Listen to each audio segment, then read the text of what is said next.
Hello everyone, कैसे हैं आप सभी। मेरा नाम है अनिल कुमार दोस्तों, और आज मैं आप सभी के लिए लाया हूं एक नई वीडियो।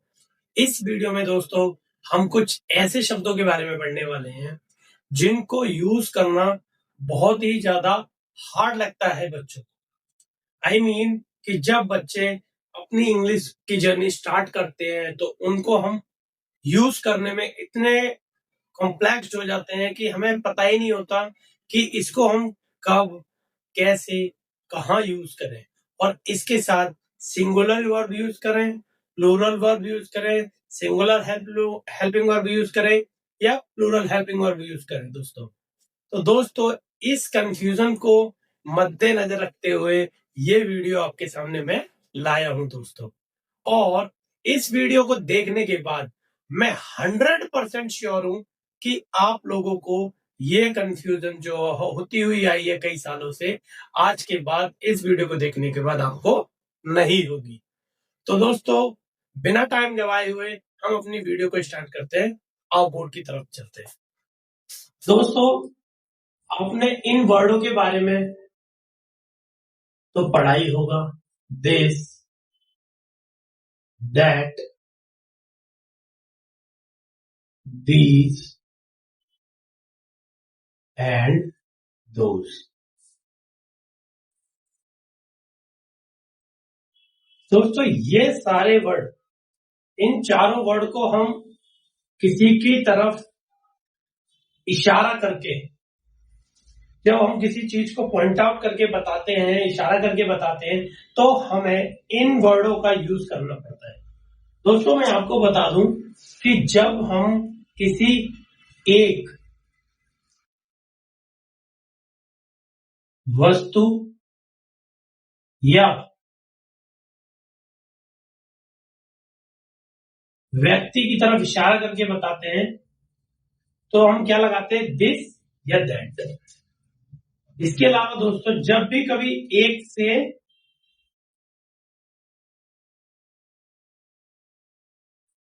ज्यादा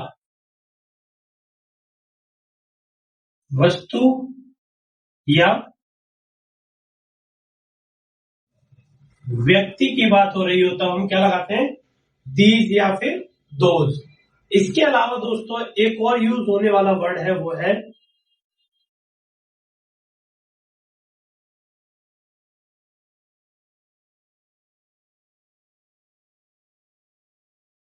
दे, जो कि सेम चीज के लिए यूज होता है, एक से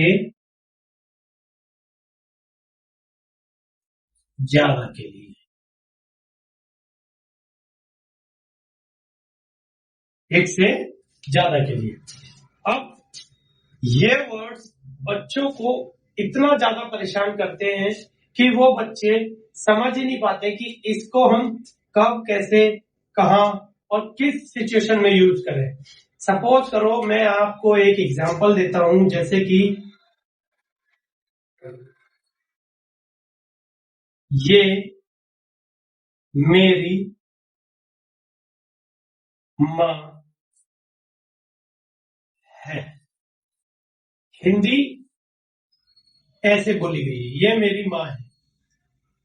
और दूसरी है, ये सभी हमारे स्टूडेंट हैं। ये दो हमारे एग्जाम्पल हमने लिए। तो अब देखो बच्चों, होता क्या है कि जब हमारी हिंदी जो हमने बचपन से लेके अब तक सीखी हुई होती है तो उसमें हम बोलते कुछ इस तरह से हैं, बट इनका मीनिंग कैसे समझेंगे वो मैंने आपको यहाँ पे बता रखा है कि इसका संबंध, ये जो वर्ड है इसका संबंध हमारे मेन पर्टिकुलर जो चीज जिसकी हम बात कर रहे हैं, वो चाहे इंसान हो या कोई वस्तु हो, वो कितनी है, वो एक है या एक से ज्यादा है। अगर वह एक है तो उसको हम सिंगुलर सिंगुलर के रूप में पहचानते हैं। सिंगुलर सब्जेक्ट कह सकते हैं आप, और जब हम सिंगुलर सब्जेक्ट यूज करते हैं तो सिंगुलर वर्ब भी यूज करते हैं। इसको आप मेरी प्रीवियस वीडियो में देख सकते हैं कि सिंगुलर वर्ब के साथ सिंगुलर सब्जेक्ट के साथ सिंगुलर वर्ब कब यूज करते हैं, और सिंगुलर प्लूरल वर्ब के सब्जेक्ट के साथ प्लूरल वर्ब कब यूज करते हैं। और ये हमारे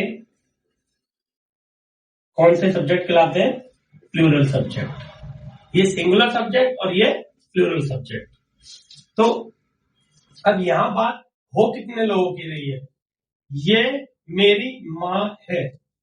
अब यहाँ पे ये का मतलब जो है बच्चों, यहां पर है दिस, क्योंकि वो है आपके पास है जिनकी तरफ आप इशारा करके बता रहे हैं कि यह मेरी माँ है। This is my mother. अब यहां हम यूज करेंगे दिस का प्लूरल दीज, क्योंकि यहाँ पे बच्चे कितने हैं? बच्चे बहुत सारे हैं, सारे सभी, वो एक से तो ज्यादा ही है, चाहे वो 2 हो, 4 हो, 8 हो, 1000 हो, लाख हो, कितने भी, वो एक से ज्यादा है बच्चों। तो these all are our students.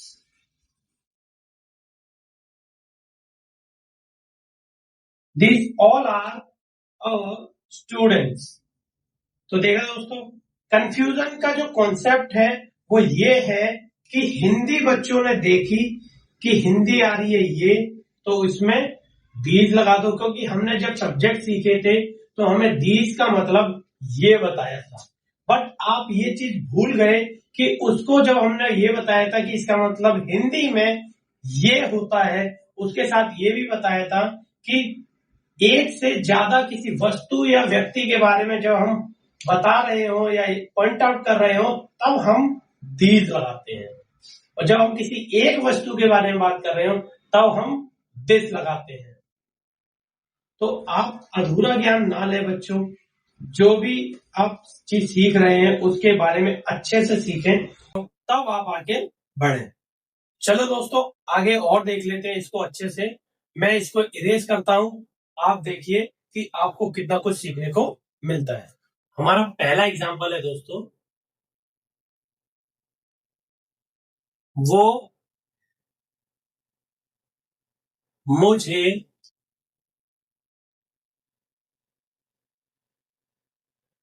जानती है। हम पहले हिंदी लिख लेते हैं सभी की, ताकि आपको समझाना इजी हो जाए। ये मेरा, आप इसको ऐसे समझ लीजिए, ये या ये है मेरा पैर है।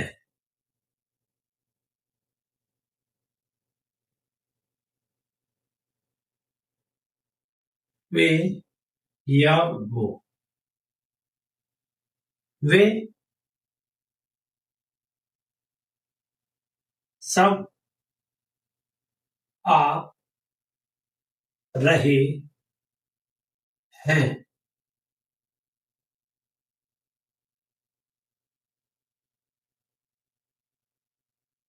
क्या वो यहाँ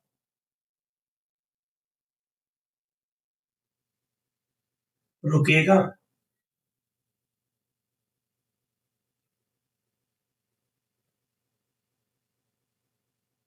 तुम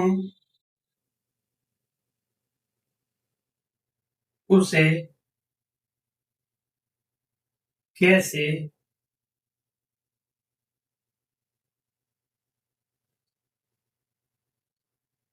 बताओगे? चलो दोस्तों, इसमें मैंने 2-4 एग्जांपल ऐसे लिए हैं जिससे कि आपको कुछ पता चले कि हम क्यों, कैसे, कहाँ यूज कर रहे हैं इन सभी को। तो देखो, वो, अब ये वो कौन है, क्या है, कितने लोग हैं, हमें उसके बारे में इशारा करके बताना है।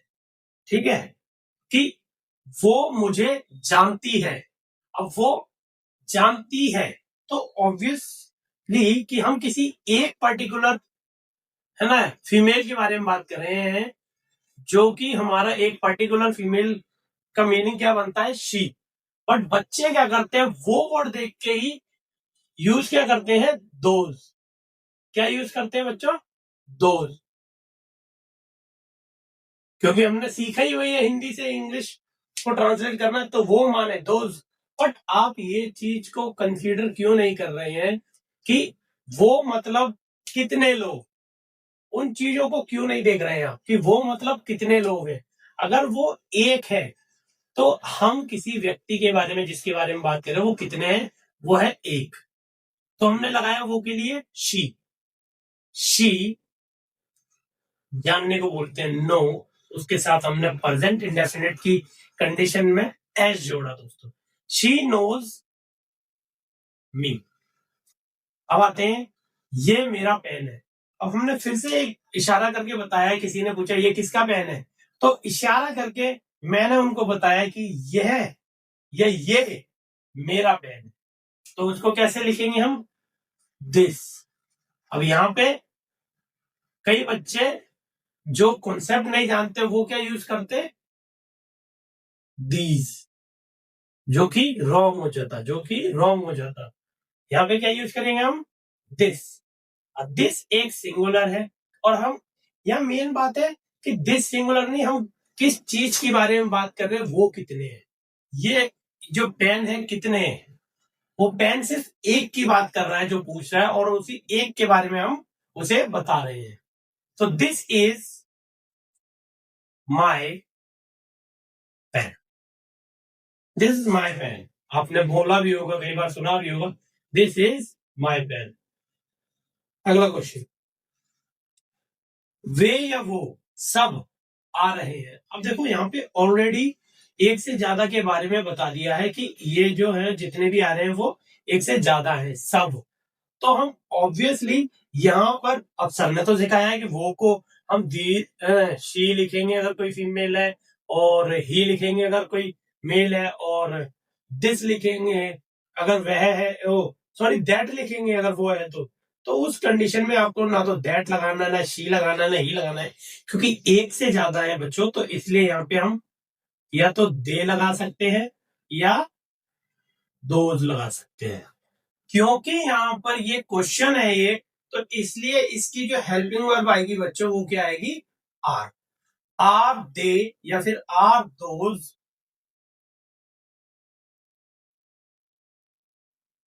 कमिंग, आर दे कमिंग या आर दोज कमिंग।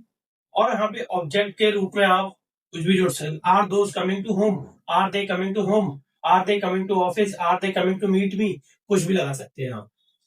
ठीक है बच्चों, तो अगला एग्जांपल देख लेते हैं, क्या वो यहाँ रुकेगा। अच्छा अब देखिए, यहाँ पे हिंदी हमारी क्या है, वो, लेकिन रुकने के सेंस में हम किससे बोल रहे हैं, किसी से पूछ रहे हैं कि जो व्यक्ति आया है क्या वो आज ही रुकेगा। अगर ये बहुत सारे होते तो हम उसको ऐसे ना बोलते रुकेगा की जगह बोलते रुकेंगे।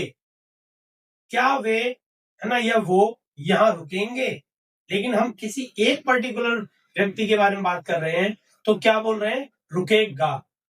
तो विल, क्योंकि ये इंटेरोगेटिव है इसलिए he will he stay here, will he stay here. हमारा अगला एग्जांपल है दोस्तों, इसमें आपको उसे वर्ड के लिए बताना है क्या आएगा यहाँ पे लास्ट में। तो तुम उसे कैसे बताओगे, how will you tell him, how will you tell him. तो देखा दोस्तों, इसमें हमने ये सीखा कि हिंदी हमारी कितनी अलग होती है और इंग्लिश उससे रिलेटेड कितनी अलग होती है। अगर आप समझ के सीख के अगर करेंगे तो आपका कोई भी सेंटेंस गलत नहीं जाएगा। और अगर आप बिना सोचे समझे बस रट्टाफिकेशन मार के करते हैं इस चीज को, तो आप देख सकते हैं कि कितनी गलतियां हो सकती है और बच्चों से होती भी हैं दोस्तों। तो आप इन गलतियों को करने से रुक सकते हैं। आप वीडियो को देखें, रिपीट करके देखें, समझ के देखें।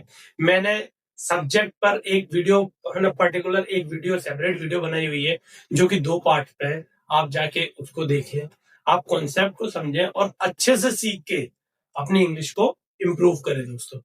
एंड दोस्तों, इन्हीं से सिमिलर कुछ सेंटेंसेस मैं आपसे पूछना चाहता हूं। आप मुझे कमेंट बॉक्स में कमेंट करके बताइए कि आप क्या सीख चुके हैं और कितना सीख चुके हैं। दोस्तों, वीडियोस का सिलसिला रुकने वाला नहीं है। वीडियोस आपको डेली बेस पे मिलती रहेंगी। आप बस सीखना शुरू कर दीजिए दोस्तों। आप अगर आप पहली बार मेरे इस YouTube चैनल पे आए हैं तो आप प्लीज शुरू से एक बार वीडियो को देखना चालू करें। आपका सारा कॉन्सेप्ट, आपका सारा जो माइंडसेट है, आपकी जो गलतियां होती हैं वो कम होना शुरू हो जाएंगी। तो दोस्तों, अब मैं आपसे कुछ सवाल पूछता हूं ताकि आप ये दीज, दोज, दिस, दैट, वो शब्द में ही कब लगाएं, वो शब्द में शी कब लगाएं, वो शब्द में दे कब लगाएं, दोज कब लगाएं, दिस कब लगाएं, दैट कब लगाएं, इन सब शब्दों की हिंदी को और इंग्लिश को कंसीडर करते हुए क्या वर्ड किस समय लगाएं तो आप इजीली समझ पाएंगे। तो मेरा पहला जो सेंटेंस है वो ये है कि वो मेरा भाई है। वो मेरा भाई है। अगला सेंटेंस है ये एक चमत्कार है। ये एक चमत्कार है। वो मेरी सौतेली माँ है। वो मेरी सौतेली माँ है। वो सभी मेरे दोस्त हैं। वो सभी मेरे दोस्त हैं। ये मेरा कमरा है। ये मेरा कमरा है। ये सारे पेड़ मैंने लगाए हैं। ये सारे पेड़ मैंने लगाए हैं। ये सभी सेंटेंसेस गलत मत बनाना। ये सभी सेंटेंसेस गलत मत बनाना। ये दुनिया भगवान के भरोसे चलती है। ये दुनिया भगवान के भरोसे चलती है। यह एक मिथ है। यह एक मिथ है। वो मेरा कुछ नहीं कर सकता। वो मेरा कुछ नहीं कर सकता। वो मेरे फेवर में नहीं था। वो मेरे फेवर में नहीं था। वो पेन तुम्हारा था। वो पेन तुम्हारा था। वो सभी पेन हमारे थे। वो सभी पेन हमारे थे। तो दोस्तों, ये सारे सेंटेंसेस आपको मुझे कमेंट बॉक्स में कमेंट करके बताने हैं कि इसमें दीज, दोज क्या आएगा। तो अगर आप इस कॉन्सेप्ट को सीख चुके हैं तो आप आसानी से बना पाओगे। अदरवाइज मुझे नहीं लगता कि आप वीडियोस को सीरियसली देख के उनके आंसर दे पा रहे हो और कुछ सीख भी पा रहे हो।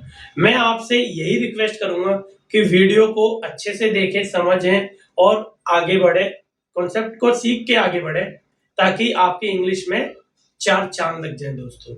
एंड इन द लास्ट मैं आपसे एक ही चीज कहूंगा दोस्तों कि मुझे अपना प्यार बरसाते रहें, मुझे अपनी लर्निंग का एक हिस्सा बना ले। इससे मुझे मोटिवेशन मिलेगा कि आप कुछ सीख रहे हो और आपको एक नई राह मिलेगी कि आपको करना क्या है लाइफ में। दोस्तों, इस तरह की वीडियोस में मैं आपको कुछ ना कुछ सिखाता रहता हूं। तो प्लीज मेरे चैनल को सब्सक्राइब कीजिए, शेयर करिए सभी के साथ और उन्हें बताइए कि हम भी इंग्लिश सीख रहे हैं। Thank you and bye.